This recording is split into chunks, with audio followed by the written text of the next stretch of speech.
Coming in at number 12. President Trump signs executive order making English the sole official language of the United States. Can you believe we have never had an official language before? Divisiveness has become a serious problem in America, and having one official language will become extremely important to guide the assimilation of illegal immigrants into the American culture. Number 11, Zelensky. He rejects calls for immediate ceasefire against nuclear superpower Russia. What a clown. He wants peace, he wants war, he wants peace, he wants war. Mostly, he wants our money. But he won't need much if there is a ceasefire. It's time for Ukraine to replace this guy. Number 10, head of the New York FBI field office, James Deheny. He was forced to resign. Is the problem solved? No. But removing the head of the snake is a good way to start. Coming in at number 9, President Trump pauses all military aid to Ukraine. Please remember, Gems, Zelensky was moments away from a ceasefire a week ago, and he blew it. Pausing military aid should provide sufficient incentive for Zelensky to consider his options much more carefully. Coming in at number 8, Zelensky grovels to Trump after the U.S. pauses all military aid to Ukraine. Who would have seen that one coming? Within 24 hours of President Trump pausing all military aid, Zelensky said he would sign the minerals deal. Then he said he wouldn't. Then he said he would. He changes his mind more often than he changes that T-shirt he wears. Number 7. 22 Democrat senators, including Chuck Schumer, Elizabeth Warren, and Cory Booker, caught posting identical videos, almost word for word, smearing Musk and Trump. This was so pathetic, it was actually laughable.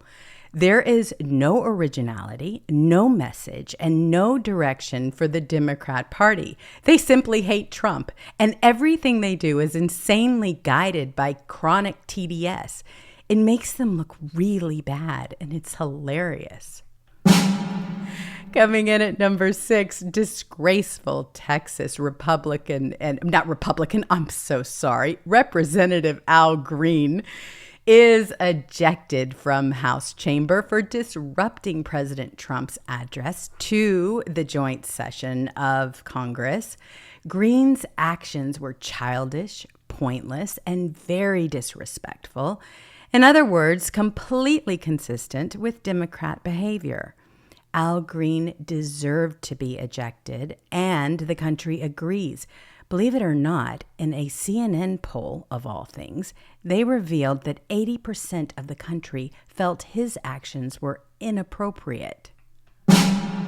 Monstrous Democrats remained seated. This is number 5, and it is just absolutely one of those things that I haven't gotten over to this day, because I see this kid and I just go, oh my gosh, this is America. They should have been celebrating this young man, but instead, you had the monstrous Democrats. They remained seated and they refused to clap for a child with brain cancer during President Trump's joint address. Well, the Democrats disgraced themselves. That young man, DJ Daniel, he has infinitely more courage than any of those petulant Democrats, and he is worthy of praise and respect from everyone.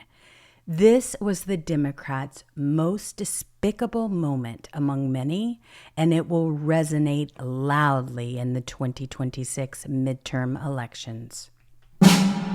Number 4, President Trump's administration proposes selling 443 federal properties across 47 states, D.C. and Puerto Rico, including DOJ and FBI headquarters, Nancy Pelosi and Dick Cheney buildings. That's an enormous amount of real estate to sell.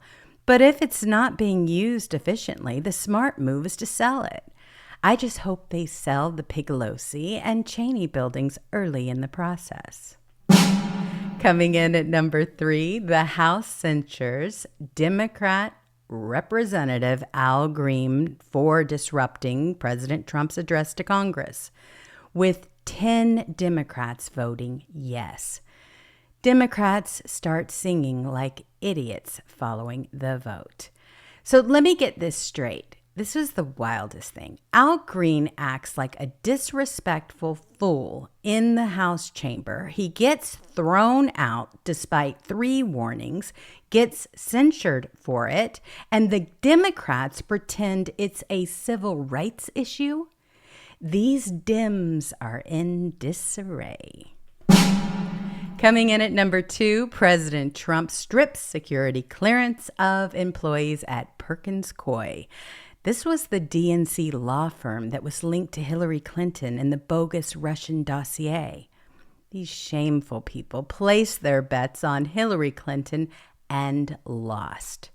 At a minimum, they deserve to have their security clearance stripped, but they should also face consequences for perpetrating an enormous fraud on the American public and interfering with a presidential election. And our number 1 biggest story for the week.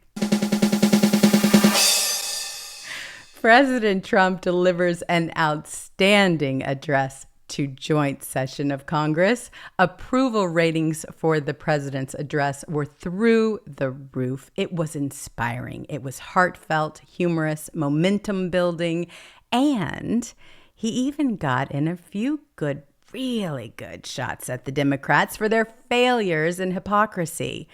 By any measure, it was a complete and total home run. And there you have it, our top news stories for the week.